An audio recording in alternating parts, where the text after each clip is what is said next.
Hello everyone, last video में मैंने आपको इंट्रोडक्शन ऑफ हायर परचेज दिया है कि हायर परचेज के लेसन में क्या है, हायर परचेज सिस्टम क्या होता है। शॉर्ट में उस बात को मैं फिर समझाना चाहूँगा कि हायर परचेज सिस्टम क्या होता है। जैसे हम कोई सामान कैश नहीं परचेज कर पा रहे, उतना हमारे पास अभी बजट नहीं है और क्रेडिट हमें वो सामान मिल नहीं सकता, तो हमने उस सामान को इंस्टॉलमेंट पे ले लिया है। मतलब कोई 5 लाख की चीज़ है, 1 लाख रुपए तुरंत दे दिया, बाकी पैसा हम धीरे धीरे इंस्टॉलमेंट में दे देंगे। और अगर इंस्टॉलमेंट पे करने में हम फेल होते हैं तो हमसे वो एसेट छीन ली जाएगी। तो ये होता है hire purchase system. Hire purchase system में दो लोग होते हैं, एक होता है हायर वेंडर, एक होता है हायर परचेजर। हायर वेंडर वो होता है जिसने सामान को बेचा है और हायर परचेजर वो होता है जिसने उस सामान को हायर परचेज सिस्टम पर परचेज किया है। यहाँ पर बात आती है कि जब भी कोई आदमी किसी से पेमेंट लेने वाला है या देने वाला है तो अकाउंट से माना जाता है कि उनके बीच में कोई ना कोई कैलकुलेशन होगा। जैसे हम लोगों ने लेसन पढ़ा था रॉयल्टी का, तो रॉयल्टी में हम लोगों को रॉयल्टी कैलकुलेशन टेबल प्रिपेयर करनी पड़ी, जहां पे हमने देखा कि आपके क्वेश्चन में ER, output, rate of royalty, minute, short working, ये सब दिया रहता था। शॉर्ट वर्किंग रिक्यूब करने की कंडीशन, शॉर्ट वर्किंग हम लोग निकालते थे और कुछ कंडीशन थी अलग अलग। वैसे ही यहाँ पर हायर परचेज के क्वेश्चन में, हायर परचेज के लेसन में हायर परचेज के क्वेश्चंस को सॉल्व करते समय, मतलब जनरल एंट्री हम लोग करेंगे, अकाउंट्स हम लोग बनाएंगे, उसको बनाने से पहले हमें प्रिपेयर करना होगा interest calculation table. Interest calculation table क्या है? देखिए, हायर परचेज सिस्टम में जो सबसे मेन पार्ट है और सबसे मेन रोल जो है वो इंटरेस्ट का ही है। जैसे कभी कोई सामान हम नगद खरीदते हैं तो मोस्टली हम कोशिश क्यों करते हैं, जैसे हमें कोई सामान लेना है, किस्तों में भी ले सकते हैं, नगद भी ले सकते हैं, तो हम पूरी कोशिश मेरी रहती है कि नगद ले लिया जाए। इसका मेन बेनिफिट क्या होता है? कोई चीज हम जब किस्तों में लेंगे तो उस पर हमें इंटरेस्ट पे करना पड़ेगा, और अगर हम कैश लेंगे तो हमें वो इंटरेस्ट नहीं पे करना पड़ेगा। सीधी सी बात, अगर कैश लेते हैं तो सामान सस्ता पड़ेगा और किस्तों में लेंगे तो ब्याज की वजह से सामान महंगा पड़ेगा। तो ब्याज जो होता है, इंटरेस्ट जो होता है ना, ये इसका मेन रोल होता है हायर परचेज सिस्टम में, इंस्टॉलमेंट में। इसीलिए यहां पर सबसे पहली बात होगी इंटरेस्ट कैलकुलेशन की। गाड़ी कितने की, वो सामान कितने का, उसके बदले पेमेंट तो हमें उतना ही करना है। जैसे 5 लाख की गाड़ी है, बदले में 5 लाख पेमेंट करना है। मेन जो कैलकुलेशन हमारा है, जो हमें एक्स्ट्रा पे करना है, वो नाम है इंटरेस्ट का। तो इसलिए यहाँ पे इंटरेस्ट कैलकुलेशन टेबल बनाएंगे, उसके बाद फिर हम लोग जनरल एंट्री करेंगे और अकाउंट प्रिपेयर करेंगे। इंटरेस्ट कैलकुलेशन टेबल बनाने के लिए यहाँ पर 2 कंडीशन होगी। पहली कंडीशन होगी जब higher purchase price cash price से ज्यादा हो। इंटरेस्ट कैलकुलेशन टेबल बनाने के लिए यहाँ पर 2 कंडीशन होगी। पहली कंडीशन होगी जब higher purchase price cash price से ज्यादा हो। जब higher purchase price cash price से ज्यादा होता है तो इसका मतलब ये होता है कि जो इंस्टॉलमेंट है उसमें ऑलरेडी हमारे वेंडर ने इंटरेस्ट इंक्लूड करके हमें इंस्टॉलमेंट बताई है। मतलब जैसे कोई गाड़ी हम लेने जा रहे हैं, कैश ले रहे हैं, 5 लाख की पड़ रही है, और उसने जो इंस्टॉलमेंट वगैरह जोड़ के बताया उसको हमने टोटल किया तो हमें लगा ये गाड़ी 5,60,000 की पड़ रही। तो इसका सेंस क्या होता है कि यहां पर जो इंटरेस्ट है वो इंस्टॉलमेंट में इंक्लूड कर दिया गया है, हमें इंटरेस्ट अलग से नहीं पे करना पड़ेगा। इसीलिए टोटल अमाउंट जोड़ने पर जो 5 लाख की चीज थी वो जोड़ने पर 5,60,000 आ रहा है। मतलब किस्तों में नगद लेंगे तो 5 लाख की, किस्तों में लेंगे तो 5,60,000 की मिल रही है। तो इन दोनों के बीच में जो डिफरेंस है 60,000 रुपीज का, यही हमारा इंटरेस्ट अमाउंट है। और जब अगर मान लीजिए कैश प्राइस है और ये हायर परचेज प्राइस है, जब भी higher purchase price cash price से ज्यादा हो तो इसका मतलब यही होता है कि इंस्टॉलमेंट में इंटरेस्ट इंक्लूड है। और जब कभी कभी ये होता है, कुछ वेंडर्स ऐसे होते हैं जो आपको इंटरेस्ट इंक्लूड करके नहीं बताते हैं, वो आपको कह देते हैं ठीक है भाई, आप नगद लेना चाहते हैं नगद लिए, और इंस्टॉलमेंट लेना चाहते हैं इंस्टॉलमेंट ले लिए, हायर परचेज सिस्टम पे ले लिए, और जब आप पेमेंट करेंगे तो उस समय जितनी पेंडिंग अमाउंट रहेगी उस पर इंटरेस्ट इंक्लूड कर से आपसे इंटरेस्ट लगाते जाएंगे। तो 2 यहाँ पर होती कंडीशन, जब हायर परचेज प्राइस की वैल्यू कैश प्राइस की वैल्यू से ज्यादा हो, जब हायर परचेज प्राइस की वैल्यू कैश प्राइस की वैल्यू से इक्वल हो। तो यहाँ पर जो है हम लोग जो पहला क्वेश्चन लगाने जा रहे हैं वो हम लोग ऐसा लगाने जा रहे हैं, ये मैंने पूरा क्वेश्चन नहीं है, कुछ पॉइंट्स हैं उसको लिख दिया है और उसके बेस पे मैं आपको समझाऊंगा। आगे जो वीडियोस बनाऊंगा तो पूरा क्वेश्चन भी दूंगा। हायर परचेज क्वेश्चन को सॉल्व करने के लिए, ऐसा मैंने आपको बताया, इंटरेस्ट कैलकुलेशन टेबल बनाना है। और इंटरेस्ट कैलकुलेशन टेबल बनाने की 2 कंडीशन है, जब higher purchase price cash price से ज्यादा हो और जब higher purchase price cash price के बराबर हो। तीसरी बात यहाँ पे है, जैसे रॉयल्टी कैलकुलेशन टेबल बनाने के लिए आपके क्वेश्चन में ईयर की इंफॉर्मेशन होनी चाहिए थी, आउटपुट होना चाहिए, रेट ऑफ रॉयल्टी होना चाहिए, मिनट होना चाहिए, शॉर्ट वर्किंग को रिक्यूब करने की कंडीशन होनी चाहिए। वैसे ही यहाँ पर इंटरेस्ट कैलकुलेशन टेबल बनाने के लिए आपके पास हायर परचेज प्राइस की इंफॉर्मेशन होनी चाहिए, कैश प्राइस की इंफॉर्मेशन होनी चाहिए, डाउन पेमेंट का इंफॉर्मेशन होना चाहिए, इंस्टॉलमेंट होना चाहिए, रेट ऑफ इंटरेस्ट। मान लेते कोई सामान ये खरीद रहे हैं जिसका हायर परचेज प्राइस है 40,000, कैश प्राइस उस एसेट्स का है 34,870। डाउन पेमेंट मतलब जो पेमेंट हम लोग तुरंत करते हैं उसको हम लोग डाउन पेमेंट कह रहे हैं। और इंस्टॉलमेंट मान लेते हैं 10,000 रुपए की 3 इंस्टॉलमेंट है जो कि पर ईयर है, मतलब हर साल के एंड में इनको पे करना पड़ेगा। और rate of interest 10% per annum, मतलब वही पर ईयर है। साथ ही साथ एक बात आपको और बता देता हूं, इस रॉयल्टी में तो सारी इन्फॉर्मेशन दी ही रहती थी, और हायर परचेज में मैंने बताया कि इंटरेस्ट कैलकुलेशन बनाना है तो ये सारी इन्फॉर्मेशन आपके पास होनी चाहिए। लेकिन यहाँ पर मैं आपको एक बात और बताना चाहूँगा कि अगर हायर परचेज का क्वेश्चन आपको सॉल्व करना है और इंटरेस्ट कैलकुलेशन टेबल बनाना है तो जैसा कि मैंने बताया ये पांचों इन्फॉर्मेशन आपके पास होनी चाहिए। अब मान लीजिए इसमें से कोई इन्फॉर्मेशन नहीं है तो आप क्या करोगे? तो ऐसी कंडीशन है, पहले आपको इन पांचों में से उस मिसिंग इन्फॉर्मेशन का पता लगाना होगा, उसके बाद आप क्वेश्चन को सॉल्व करोगे। जैसे अगर मान ली हायर परचेज प्राइस नहीं दिया है तो इसको कैलकुलेट करने का एक अलग तरीका है, आगे मैं बताऊंगा। एक फॉर्मूला है बड़ा छोटा सा। कैश प्राइस नहीं दिया है तो इसे भी कैलकुलेट करना पड़ेगा। अगर डाउन पेमेंट नहीं दिया है तो इसको हम लोग निल मान सकते हैं। डाउन पेमेंट नहीं दिया है तो इसको हम लोग क्या मान सकते हैं? निल मान सकते हैं। लेकिन बाकी सब होना चाहिए, मतलब हायर परचेज प्राइस होना चाहिए, कैश प्राइस होना चाहिए, इंस्टॉलमेंट होना चाहिए। इंस्टॉलमेंट नहीं होगी तो क्वेश्चन नहीं होगा। इंस्टॉलमेंट होनी चाहिए और रेट ऑफ इंटरेस्ट होना चाहिए। तो आपको आगे तीन चीज़ें और कैलकुलेट करना सीखेंगे। आगे क्वेश्चन में आएगा, किसी क्वेश्चन में कैश प्राइस गायब है, किसी में हायर परचेज प्राइस गायब है, किसी में रेट ऑफ इंटरेस्ट गायब है। तो वहाँ पे एक एडिशनल कैलकुलेशन करना पड़ेगा इन चीज़ों का पता लगाने के लिए। मतलब पहले अगर हायर परचेज प्राइस मिसिंग है तो उसे निकालो, कैश प्राइस मिसिंग है तो उसे निकालो, रेट ऑफ इंटरेस्ट मिसिंग है तो उसे निकालिए। इंस्टॉलमेंट तो होएगा ही होएगा, और अगर डाउन पेमेंट नहीं दिया तो उसको निल मान सकते हैं। तो फिलहाल जो बात है ये है कि यहाँ हायर परचेज का क्वेश्चन सॉल्व करना है तो पहले इंटरेस्ट कैलकुलेशन टेबल बनाइए। इंटरेस्ट कैलकुलेशन टेबल बनाना है तो पहले क्वेश्चन से इन पांचों को फाइंड आउट करिए। कोई भी एक मिसिंग है, नहीं मिल रहा है तो उसको अलग कैलकुलेट करने की एडिशनल फॉर्मूला है, एडिशनल तरीका है, वो मैं आगे आपको बताऊंगा। ठीक, फिलहाल इस क्वेश्चन में क्या हो गया कि आपका हायर परचेज प्राइस जो है वो है 40,000, कैश प्राइस है 34,870, डाउन पेमेंट है 10,000, इंस्टॉलमेंट जो है 10,000 की 3 है, और सारे इंस्टॉलमेंट पर ईयर है, मतलब एक साल के एंड में 10,000, दूसरे साल के एंड में 10,000, तीसरे साल के एंड में 10,000, और रेट ऑफ इंटरेस्ट 10% पर annum है। तो इंटरेस्ट कैलकुलेशन टेबल हम लोग बनाएंगे तो सबसे पहली बात हम लोग को ये ध्यान रखना होगा कि हमारा जो हायर परचेज प्राइस है वो कैश प्राइस के बराबर है या उससे ज़्यादा है। तो यहाँ पर देखिए आपका हायर परचेज प्राइस कितना है? 40,000। कैश प्राइस कितना है? 34,870। हायर परचेज प्राइस है 40,000 और जो कैश प्राइस है वो 34,870 है। तो वही आ गई पहली कंडीशन कि जब हायर परचेज प्राइस के अमाउंट कैश प्राइस के अमाउंट से क्या हो? ज़्यादा। ठीक, अब इसका इफेक्ट क्या पड़ेगा इंटरेस्ट कैलकुलेशन टेबल में? मैं एक बार शॉर्ट में बता रहा हूँ, बार बार रिपीट करता हूँ, आपको समझ में आ जाएगा। जब higher purchase price cash price से ज़्यादा हो तो इसका मतलब ये होता है इंस्टॉलमेंट में इंटरेस्ट इंक्लूड है। जब हायर परचेज प्राइस के अमाउंट कैश प्राइस के अमाउंट से ज़्यादा हो तो उसका मतलब होता है इंस्टॉलमेंट में इंटरेस्ट इंक्लूड है। और जब इंटरेस्ट इंक्लूड होता है तो उसको हम लोग इंस्टॉलमेंट कॉलम में लिखते हैं। और ऐसी इंस्टॉलमेंट जिसमें इंटरेस्ट इंक्लूड ना हो उसको हम लोग कहते हैं प्रिंसिपल वैल्यू। सीधी बात समझिए, अगर इंस्टॉलमेंट में इंटरेस्ट इंक्लूड है तो उसको इंस्टॉलमेंट कहते हैं, और इंटरेस्ट इंक्लूड नहीं है तो उसको कहते हैं प्रिंसिपल वैल्यू। प्रिंसिपल वैल्यू का मतलब मेन वैल्यू, मेन वैल्यू का मतलब वो वैल्यू जिसमें इंटरेस्ट इंक्लूड ना हो। इवन प्रिंसिपल वैल्यू का आप लोग कैश प्राइस भी कह सकते हैं उस इंस्टॉलमेंट की। फिर बात आती है कि अगर hire purchase price cash price से ज़्यादा है तो इसका मतलब ये हुआ कि सभी इंस्टॉलमेंट में इंटरेस्ट इंक्लूड है। तो जब इंटरेस्ट इंक्लूड है तो इसका क्या फर्क पड़ेगा यहाँ कैलकुलेशन टेबल में? कैलकुलेशन टेबल में पहला कॉलम होता है पर्टिकुलर, फिर होता है कैश प्राइस।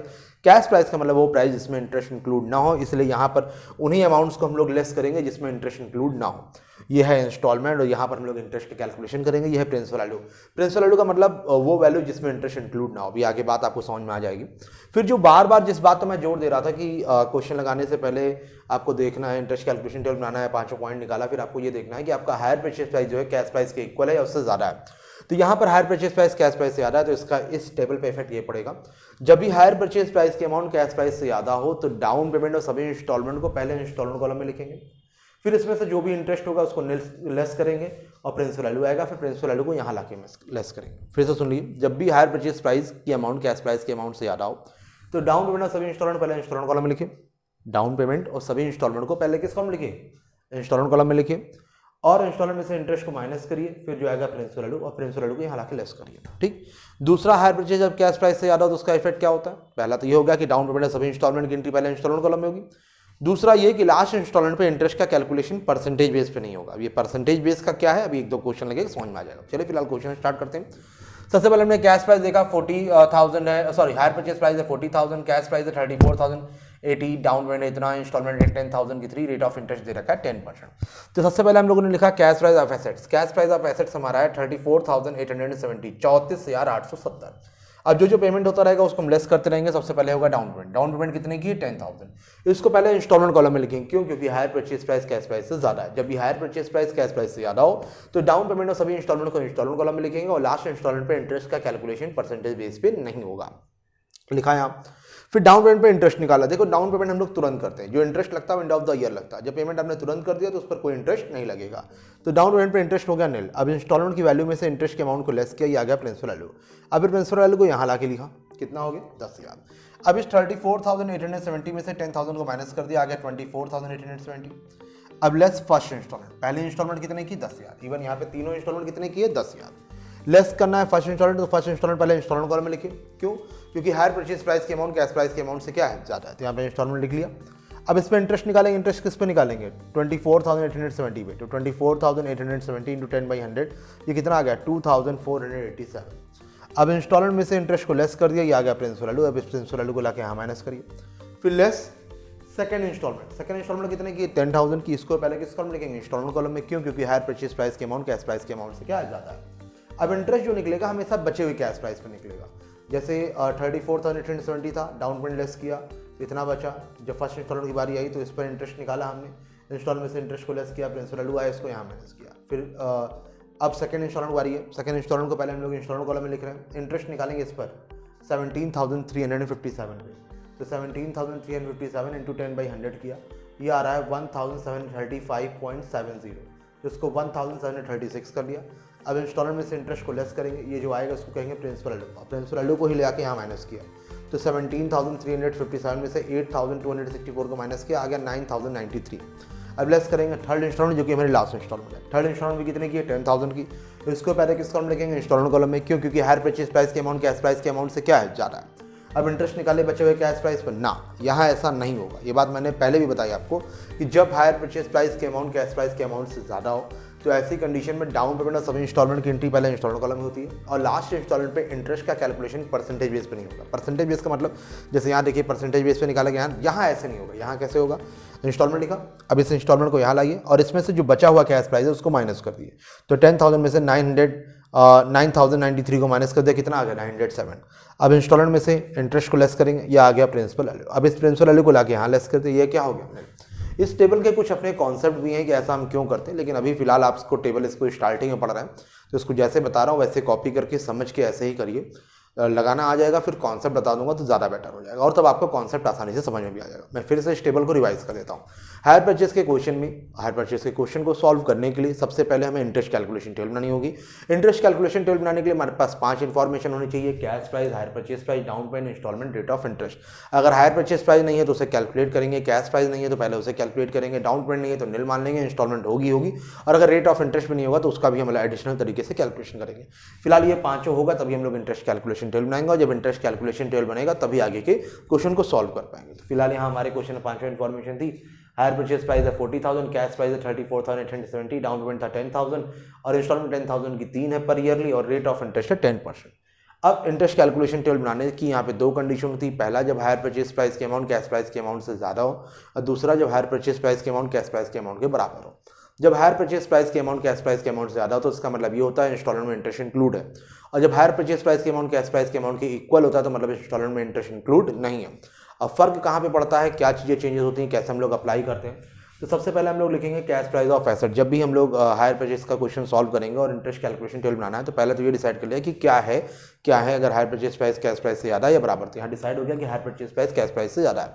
इसका इफेक्ट क्वेश्चन में क्या पड़ेगा, जब भी हायर परचेज प्राइस के अमाउंट कैश प्राइस के अमाउंट से ज़्यादा होगी तो पहले हम लोग डाउन पेमेंट और सभी इंस्टॉलमेंट की एंट्री सबसे पहले इंस्टॉलमेंट कॉलम में लिखेंगे, फिर उस पर इंटरेस्ट निकालेंगे, इंटरेस्ट को लेस करेंगे, जो आएगा प्रिंसिपल वैल्यू होगा, प्रिंसिपल वैल्यू को लाके यहाँ पे माइनस करेंगे। यहाँ हमेशा प्रिंसिपल वैल्यू ही माइनस होगा, क्योंकि कैश प्राइस का मतलब वो वैल्यू जिसमें इंटरेस्ट इंक्लूड ना हो, और प्रिंसिपल वैल्यू का मतलब भी वो वैल्यू जिसमें इंटरेस्ट इंक्लूड ना हो। तो क्योंकि higher purchase price cash price से ज़्यादा होगा इस क्वेश्चन में, इसीलिए सभी इंस्टॉलमेंट और डाउन पेमेंट को पहले इंस्टॉलमेंट कॉलम में लिखेंगे, इंटरेस्ट लेस करेंगे, प्रिंसिपल वैल्यू निकालेंगे। दूसरा फर्क क्या पड़ेगा हायर परचेज प्राइस का कैश प्राइस के ज़्यादा होने से, लास्ट इंस्टॉलमेंट पे इंटरेस्ट का कैलकुलेशन परसेंटेज बेस पर नहीं होगा। तो चलिए एक बार क्वेश्चन को फिर से देख लेते हैं। सबसे पहले लिखा कैश प्राइस ऑफ एसेट जितना था 34,870, लेस किया डाउन पेमेंट कितने का है 10,000, इसको पहले किस कॉलम लिखा इंस्टॉलमेंट कॉलम में, क्यों क्योंकि हायर परचेज प्राइस के अमाउंट कैश प्राइस से ज़्यादा है। अब इंटरेस्ट निकाला, डाउन पेमेंट पे कोई इंटरेस्ट होता ही नहीं है तो इस पर क्या लिख दिया निल। अब इंस्टॉलमेंट में से इंटरेस्ट को लेस किया, आ गया प्रिंसिपल वैल्यू को लाके यहाँ माइनस किया, बचा हुआ अमाउंट मतलब 34,870 की थी, 10,000 तुरंत दे दिया, बचा कितना है 24,870। देखो हमेशा जब इंटरेस्ट लगता है ना वो बैलेंस अमाउंट पे लगता है, जो आपने पे कर दिया उस पर नहीं लगता, बैलेंस अमाउंट पे लगता है। फिर लेस फर्स्ट इंस्टॉलमेंट, पहले इंस्टॉलमेंट कितने की 10,000 की, इसको पहले किस कॉलम लिखेंगे इंस्टॉलमेंट कॉलम में, क्यों क्योंकि हायर परचेज प्राइस के अमाउंट कैश प्राइस से ज़्यादा है। अब इंटरेस्ट निकालेंगे, इंटरेस्ट इतना था, इतना तुरंत देते, ये बाकी है, तो बचे हुए कैश प्राइस पे इंटरेस्ट निकाले, 24,870 पे 10/100 किया, कितना आ गया 2,487। अब इंस्टॉलमेंट में से इंटरेस्ट को लेस कर दिया, आएगा प्रिंसिपल वैल्यू। इस प्रिंसिपल वैल्यू को यहाँ लाके माइनस करिए, 7,513। अब ये आ गया हमारा बचा हुआ अमाउंट अब कितना है 17,357। अब लेट्स सेकंड इंस्टॉलमेंट कितने की है 10,000। इसको पहले किस कॉलम लिखेंगे, इंस्टॉलमेंट कॉलम में, क्यों, क्योंकि हायर परचेज प्राइस के अमाउंट कैश प्राइस के अमाउंट से क्या है ज़्यादा। अब इंटरेस्ट निकाले बचे हुए कैश प्राइस पे 17,357, इतना बचा था ना। अब इस पर इंटरेस्ट निकाला 10/100 करके, कितना आ गया 1,735.70। अब इसको राउंड ऑफ कर लिया तो ये हो गया 1,736। अब इंस्टॉलमेंट में से इंटरेस्ट को लेस किया तो ये आ गया प्रिंसिपल वैल्यू को यहाँ माइनस किया तो हो गया 9,093। अब लेस थर्ड इंस्टॉलमेंट, ये थर्ड इंस्टॉलमेंट है, लास्ट भी है। थर्ड इंस्टॉलमेंट को पहले हमने किस कॉलम लिखा है, इंस्टॉलमेंट कॉलम में, क्यों, क्योंकि हायर परचेज प्राइस के अमाउंट कैश प्राइस के अमाउंट से क्या थी ज़्यादा। अब जैसा कि मैंने आपको बताया, जब भी हायर परचेज प्राइस के अमाउंट कैश प्राइस के अमाउंट से ज़्यादा होगी तो क्वेश्चन पे दो जगह इफेक्ट पड़ेगा। पहला, डाउन पेमेंट और सभी इंस्टॉलमेंट को हम लोग पहले इंस्टॉलमेंट कॉलम में लिखेंगे। दूसरा, लास्ट इंस्टॉलमेंट पे इंटरेस्ट का कैलकुलेशन परसेंटेज बेस पे नहीं होगा। तो कैसे होगा, ये इंस्टॉलमेंट होगी और लास्ट इंस्टॉलमेंट पे इंटरेस्ट कैलकुलेशन करने के लिए इंस्टॉलमेंट में से बचे हुए कैश प्राइस को क्या कर दिए माइनस, तो ये 10,000 है, बचा हुआ कैश प्राइस कितना है 9,093, माइनस कर दिया, कितना हो गया 907। अब इंस्टॉलमेंट में से इंटरेस्ट को लेस कर दिया तो इंस्टॉलमेंट में से बचे हुए कैश प्राइस को लेस कर दिया तो ये 907 जो है वो हमारा इस इंस्टॉलमेंट का इंटरेस्ट होगा। मैं इस बात को फिर से रिपीट कर देना चाहता हूँ, जब higher purchase price cash price से ज़्यादा होता है तो लास्ट इंस्टॉलमेंट पे इंटरेस्ट का कैलकुलेशन परसेंटेज बेस पे नहीं होता। कैसे होगा, जो भी इंस्टॉलमेंट होगी उसमें से बचे हुए कैश प्राइस को लेस कर देंगे। तो इंस्टॉलमेंट 10,000 थी, बचा हुआ कैश प्राइस इतना था, ये हो गया हमारा इंटरेस्ट। अब इंस्टॉलमेंट में से इंटरेस्ट को लेस करेंगे, आ गया प्रिंसिपल वैल्यू को यहाँ माइनस किया, क्या आ गया 9। तो मैं उम्मीद करता हूँ कि आपको ये क्वेश्चन समझ में आया होगा। अगर कहीं पर कोई डाउट होगा तो प्लीज़ एक बार वीडियो को फिर से रिवाइज करके देखिएगा। तब भी कोई डाउट होगा तो हमसे कंसल्ट करिएगा, व्हाट्सअप नंबर मेरा नीचे आपको शो ही हो जाएगा। और फिलहाल उम्मीद करता हूँ कि समझ में आ ही गया होगा आप लोगों को। अगर हमारा ये वीडियो आप यूट्यूब पे देख रहे हैं तो प्लीज़ हमारे चैनल को सब्सक्राइब कर लीजिए, बेल आइकन को प्रेस कर दिए ताकि नोटिफिकेशन आपको मिलता रहे। और एक बात आपको और बता देना चाहता हूँ कि मेरी मोस्टली वीडियोस, सारी वीडियोस एप्लीकेशन पर होती हैं। यूट्यूब पे मैं कम से कम वीडियोस अपलोड करता हूँ। तो अगर आप चाहते हैं कि हमारी वीडियोस आपको कंटिन्यू मिलती रहे तो आप हमारी एप्लीकेशन को इंस्टॉल कर लीजिए, जिसका लिंक आपको डिस्क्रिप्शन में मिल जाएगा। और साथ ही साथ आपको अभी स्क्रीन पे शो भी हुआ होगा जब मैंने बोला होगा कि हमारी एप्लीकेशन कहाँ पे है। प्ले स्टोर पे आपको मिल जाएगी, जैसे हनमत क्लासेस आप लिखेंगे और हनमत क्लासेस की एप्लीकेशन खुल के आएगी। इंस्टॉल करिए और फिर आगे कंटिन्यू करते हैं। फिलहाल अभी के लिए इतना ही, बाकी मिलते हैं नेक्स्ट वीडियो में। Thank you everyone.